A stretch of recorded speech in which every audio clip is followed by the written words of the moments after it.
Have you ever had a moment where time dissolved, where the sense of I disappeared, and all that remained was presence, stillness, or awe?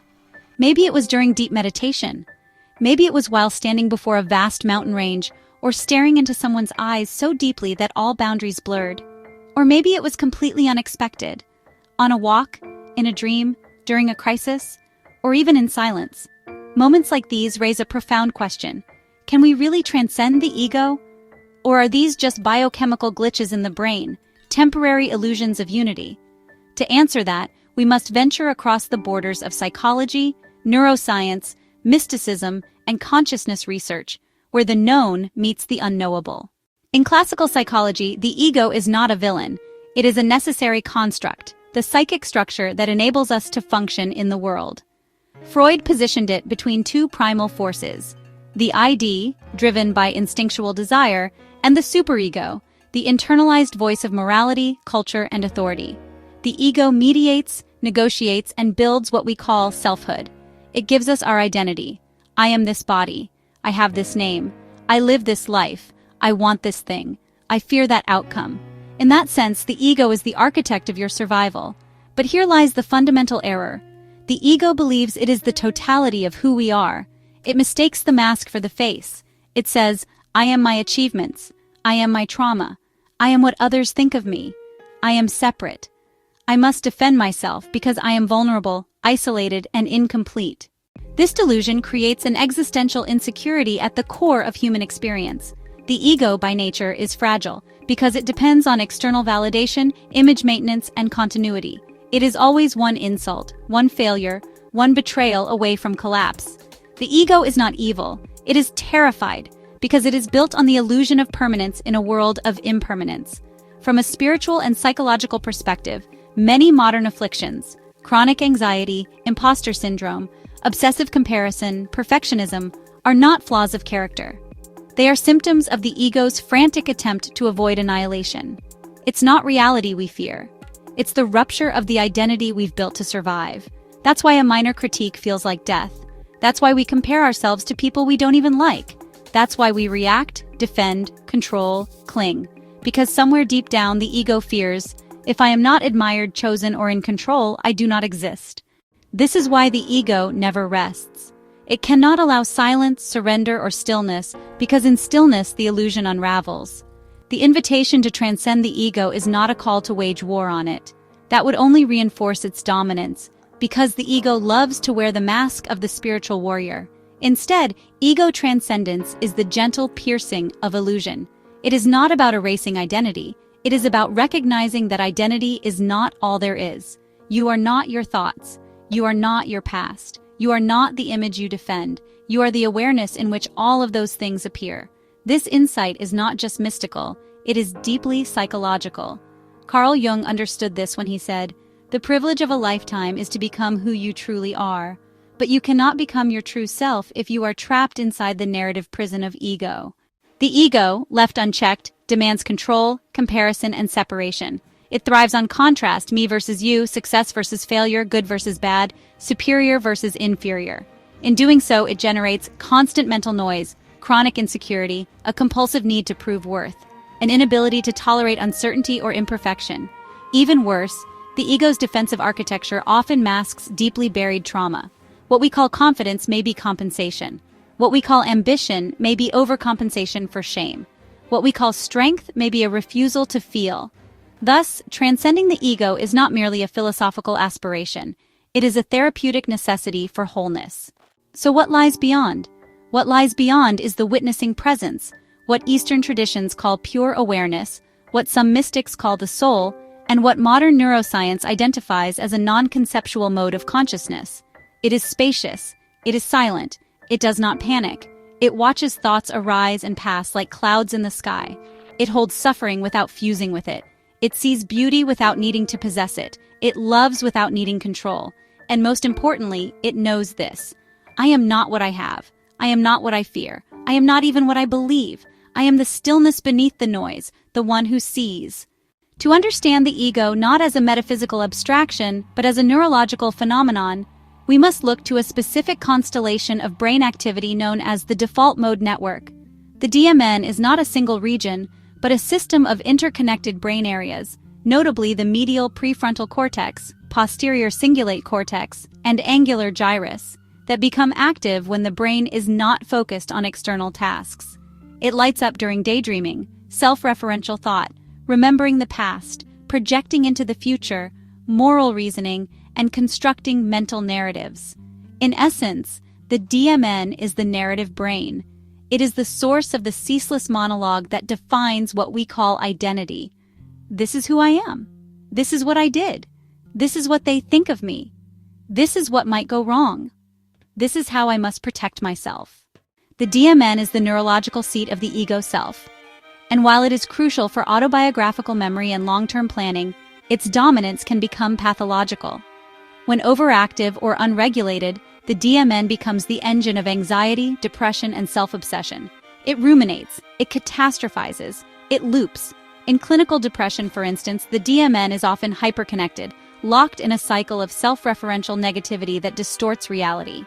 The DMN doesn't just reflect identity, it constructs it.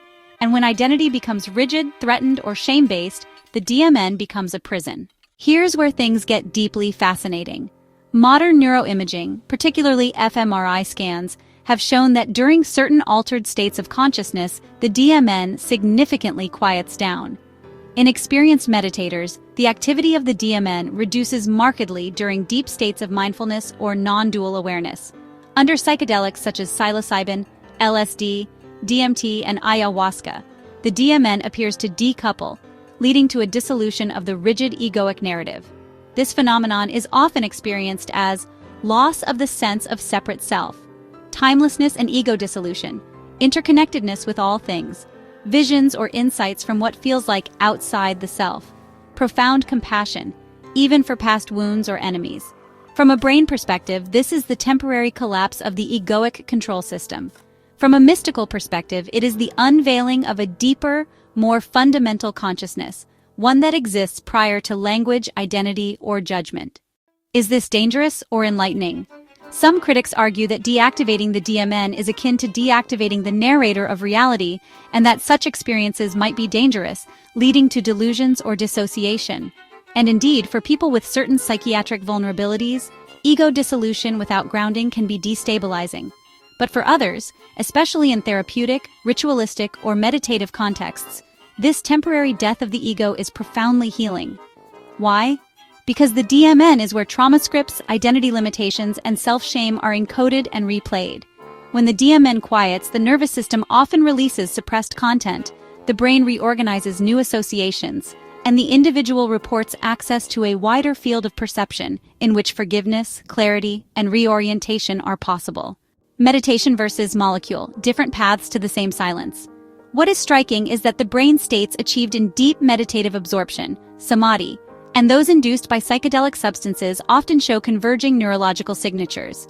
DMN suppression, reduced connectivity between cortical hubs, increased entropy and global integration of brain networks, elevated theta and gamma wave activity, associated with insight, memory retrieval, and mystical experience. In both cases, the ego does not disappear, but it ceases to dominate. The sense of me becomes fluid, expanded, and less reactive. The inner narrator becomes quieter, and another form of awareness emerges, more spacious, less defined, but infinitely more peaceful. This reveals a revolutionary truth. The ego is not who we are. It is a neural configuration, a habitual circuit that can be turned down, rewired, or transcended altogether. And if it can be transcended, even temporarily, then the possibility exists for living from a different place entirely. Not from fear, not from survival, but from awareness itself. Across continents, across centuries, across languages and religions, mystics have described something uncannily similar.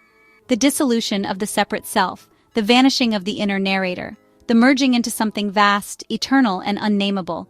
This is not a fringe anomaly, it is a cross-cultural constant. What differs is only the metaphysical lens through which it is interpreted. In Sufism, it is called fana, the annihilation of the ego in the divine, a spiritual death that leads to union with the beloved. In Buddhism, it is anatta, the deep realization that the self is not a fixed entity but a process, an illusion constructed by clinging and perception. In Christian mysticism, it is the via negativa, a path through silence and surrender into divine union, beyond all form and language.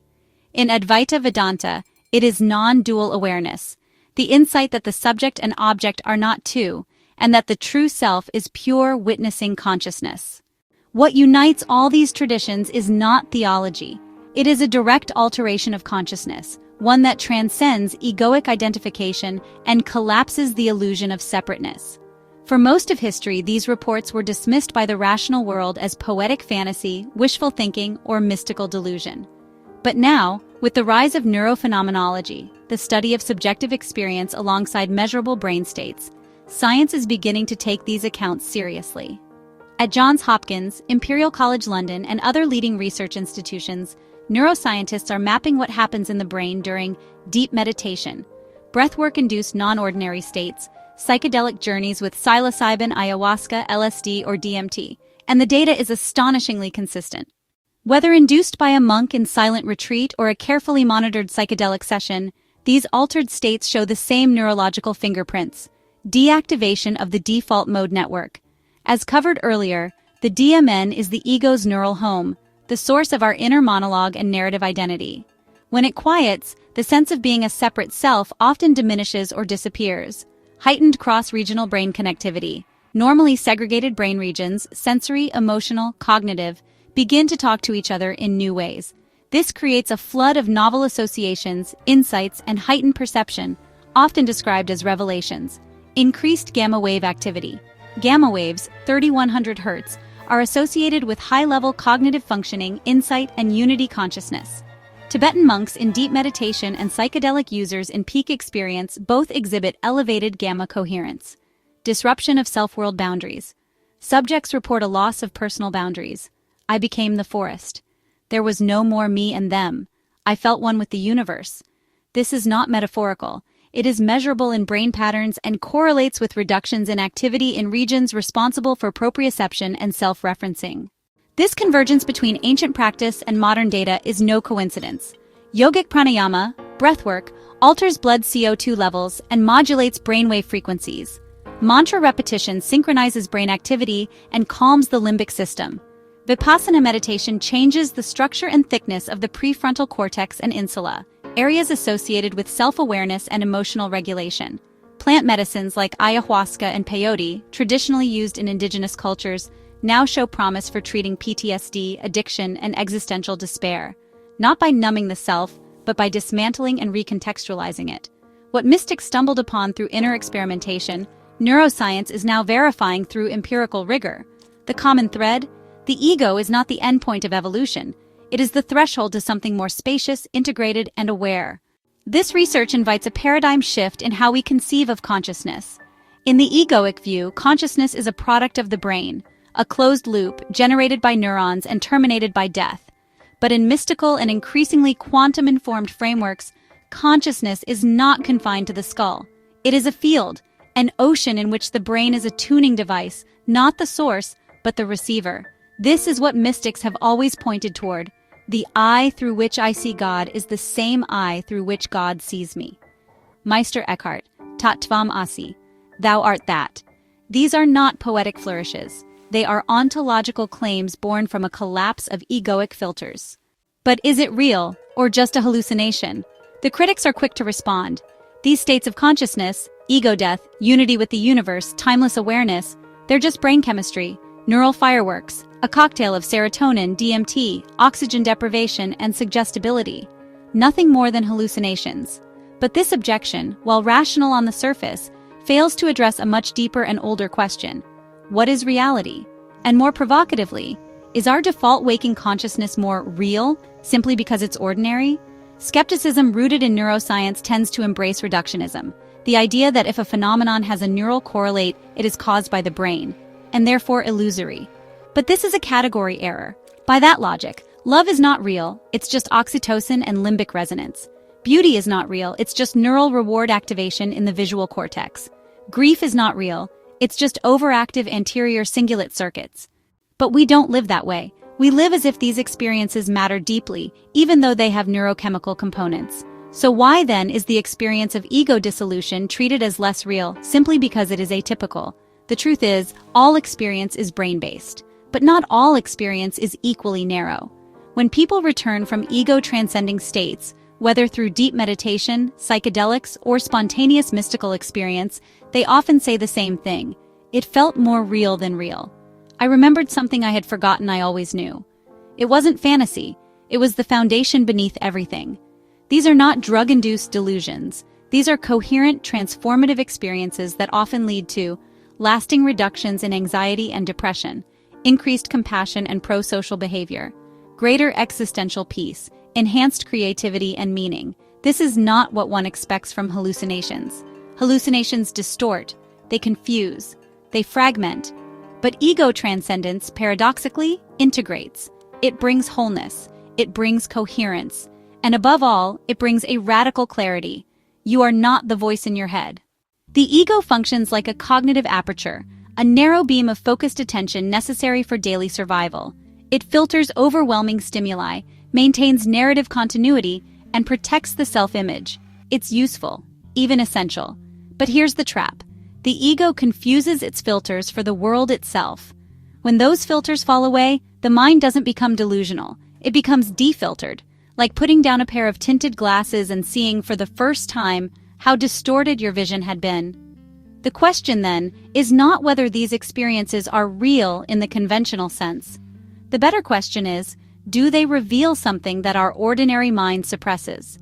Neuroscientist Robin Carhart-Harris, a leading researcher in psychedelic studies, argues that the default mode network suppresses entropy in the brain.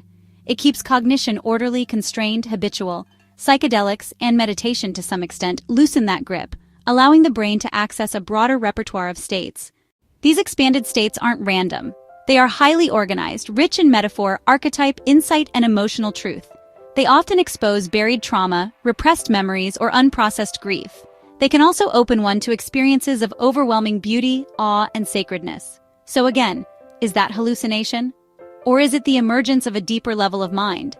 Modern cognitive science now understands that perception is not the passive reception of data from the outside world. It is a controlled hallucination, built from predictions, past experiences, and neural models. In other words, what we call reality is already a simulation, albeit a collectively agreed upon one. This was the radical claim of Immanuel Kant, the warning of Aldous Huxley, and the discovery of predictive coding in neuroscience. So when one escapes the usual perceptual scaffolding, the brain may not be malfunctioning. It may be reaching toward a more fundamental level of truth, one unfiltered by the ego's constant interference. Some theorists, like Donald Hoffman, propose that our ordinary consciousness is not designed to reveal reality. It's designed to interface with it in a way optimized for survival. This would mean that our default perception is not truth, it's utility. Thus, ego dissolution is not a detour into fantasy. It's a departure from a constrained model, one evolutionarily designed for safety, not insight. And when that model breaks down, the mind glimpses something that has always been there, but was too vast, too subtle, or too sacred for the ordinary ego to hold. The ego sees through a keyhole. Transcendence opens the door. What lies beyond may seem foreign, but only because we've mistaken the keyhole for the world. So we must ask ourselves not whether the expanded state is real, but is the ordinary state real enough? Or are we living in a tightly filtered simulation designed for ego survival, not truth? If truth is what integrates, expands, and liberates, then perhaps the so-called hallucination is closer to reality than we dare to admit. To transcend the ego is not to erase identity, but to shift one's center of gravity from the contracted self-referencing I to an open witnessing presence. This shift, whether achieved through meditation, psychedelics, deep contemplative states, or spontaneous mystical experiences, triggers profound psychological, cognitive, and spiritual transformations. It is not an escape from reality. It is an encounter with a wider bandwidth of reality, one less filtered by fear, comparison, or narrative. Let us examine what begins to change when the ego no longer dominates perception. The ego, at its core, is a pattern recognition system obsessed with self-preservation, both physically and socially. It constantly scans the environment for signs of rejection, status threats, or identity dissonance. This is why the ego is closely tied to anxiety. Am I enough? Rumination. Why did I say that? Depression. What's the point if I'm not valuable? But when the ego dissolves or quiets, the psychological landscape shifts. Rumination softens. Without a narrator obsessively rehearsing shame or fear, mental space opens. Self-worth detaches from performance. You begin to experience value not as a metric but as a state of being. Emotions arise and pass rather than define. Sadness no longer becomes I am broken, but sadness is present. Shame loses its anchor. The narratives of not enoughness no longer feel true at the cellular level. From this vantage point, much of what we call mental illness reveals itself not as pathology, but as the ego's maladaptive defense mechanisms under chronic pressure. Perhaps the most widely reported outcome of ego transcendence is the collapse of subject-object duality. This is not just a poetic notion, it is a felt reality. Unity consciousness emerges. The boundary between me and world dissolves, replaced by an overwhelming sense of participation in the living whole. Compassion arises naturally. When there is no other, empathy is no longer a virtue, it is a perception. Fear of death softens or disappears, because what dies is the identity construct. The deeper awareness, what some call soul, others call consciousness, feels continuous, untouched. This is why mystics across cultures speak of unconditional love, sacredness, and eternity, not as beliefs, but as perceptual truths accessible only when the ego's veil lifts. Cognitively, ego dissolution opens new patterns of perception and thought. In states where the default mode network quiets, the brain increases crosstalk between regions that are normally siloed. This results in enhanced creativity. Novel associations emerge between seemingly unrelated concepts. Non-linear problem solving. Insight arises not from analysis, but from a sudden seeing of the whole. Fluid thinking. Ideas become less rigid, less territorial. You begin to see multiple truths coexisting. Decreased attachment to identity labels. You stop over-identifying with gender, job, nationality, trauma, or ideology. The mind becomes a field of play, not a courtroom. Intelligence begins to express itself through clarity, not control. As the inner terrain transforms, so too do outer behaviors, but not through willpower, through alignment. Reactivity fades. You stop reacting from wound patterns and start responding from presence. Intentionality strengthens. Decisions become grounded in inner clarity, not external validation. Purpose deepens. Goals shift from what can I get to what am I here to give. Relationships evolve. You become less concerned with being liked and more committed to being real. The need to prove anything falls away. Life becomes less about acquisition and more about authentic expression. The path to ego transcendence is not a hack, a shortcut, or a peak experience to be consumed. It is a reorientation of consciousness, a rewiring of how one relates to thought, time, identity, and sensation. There is no single doorway, but all true paths share three characteristics: discipline, the willingness to stay present beyond comfort; surrender, the capacity to release control and identity; integration, the skill of making the insight real in daily life. Let us explore the major gateways that reliably lead to ego softening and expanded states of consciousness. Meditation is not about relaxation. It is about observation without identification, training awareness to witness thoughts, sensations, and emotions without being entangled by them. In practices like vipassana, dzogchen, or transcendental meditation, the practitioner begins to notice a crucial insight. The one observing thought is not the thought itself. Over time, this creates meta-awareness, the ability to perceive the stream of mind without being swept away. Neuroscientific studies show that long-term meditators exhibit decreased default mode network activity, enhanced connectivity between the prefrontal cortex and limbic regions, increasing emotional regulation, greater production of gamma waves associated with unity consciousness. This is not just silence, it is neural restructuring, a gradual deconstruction of the ego's centrality. Breath is the bridge between the conscious and unconscious mind. Practices like holotropic breathwork, Wim Hof method, or rebirthing manipulate oxygen and CO2 levels to trigger altered states. When done properly and safely, breathwork can induce non-ordinary states without substances, facilitate emotional catharsis. Many experience repressed trauma surfacing, evoke visions or archetypal imagery akin to those seen in psychedelic sessions. Physiologically, breathwork can temporarily reduce cortical activity in the DMN, shift the nervous system into parasympathetic dominance, rest, repair, release. Trigger endogenous release from the lungs or pineal gland, still debated but widely reported. The result? the ego weakens and a primal intelligence begins to speak, a knowing beyond language. No tool has catalyzed more recent scientific insight into ego dissolution than psychedelics.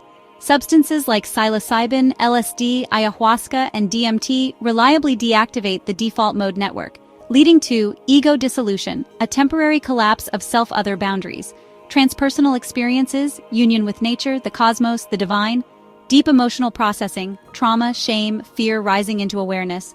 But the outcome is not automatic. As researchers like Dr. Robin Carhart-Harris and Dr. Roland Griffiths emphasize, set and setting are everything. Intention, environment, and post-experience integration determine whether the journey heals or harms. Psychedelics are not drugs in the recreational sense. They are non-specific amplifiers of consciousness, capable of initiating both bliss and terror. Used wisely, they can unlock a felt sense of unity that transforms the psyche from the inside out. One of the most elegant paths to ego transcendence is the method of self-inquiry, popularized by Ramana Maharshi and aligned with the philosophy of Advaita Vedanta. Rather than observe the breath or repeat a mantra, the seeker poses a simple but destabilizing question: who am I? But the point is not to find an answer. The point is to dismantle the illusion of the one asking. Every time the ego returns with a label, I'm this body, I'm this role, I'm my past, the question cuts deeper. This recursive attention eventually reveals something startling. There is no fixed self, only awareness aware of itself. This is not intellectual. It is existential disorientation, followed by a stillness deeper than thought. It can feel like dying, but what dies is the illusion of being separate. Other states of ego transcendence have emerged in less structured contexts. Near-death experiences often lead to ego collapse and reports of unity and unconditional love. Extreme flow states athletes, musicians, or creators often describe losing themselves in the act. Tantric practices, where presence through sacred sexuality collapses subject-object boundaries. Dream yoga and lucid dreaming, which allow exploration of consciousness in subtle planes. Each path is a mirror. What matters is not the ritual, but the awareness it cultivates. To seek ego death is ironically an act of ego. The moment the mind says, I want to transcend, a subtle identity is already forming: the spiritual seeker, the enlightened aspirant, the one who lets go but secretly wants to gain. And so, the ego shapeshifts, not into silence but into spirituality. It trades pride for humility, control for surrender, but it still holds the reins. This is why so many seekers get caught in the trap of performing transcendence, accumulating techniques, quoting scriptures, chasing states. But true ego transcendence cannot be willed. It does not come from force. It comes from collapse. It is not a doing. It is a dissolving, a peeling away of layers you mistook for you, until only awareness remains. You don't become something new. You remember what you were before you learned to be afraid, before you were told who to be, before the nervous system wrapped itself around shame, approval, identity. It's not transcendence through addition but through subtraction. The ego exists within the realm of time, language, memory, and form. But awareness, the pure witnessing consciousness, is timeless. It doesn't strive, it doesn't seek, it simply is. And this is the heart of the paradox. The ego cannot transcend itself. But when you stop trying to transcend, something beyond ego wakes up.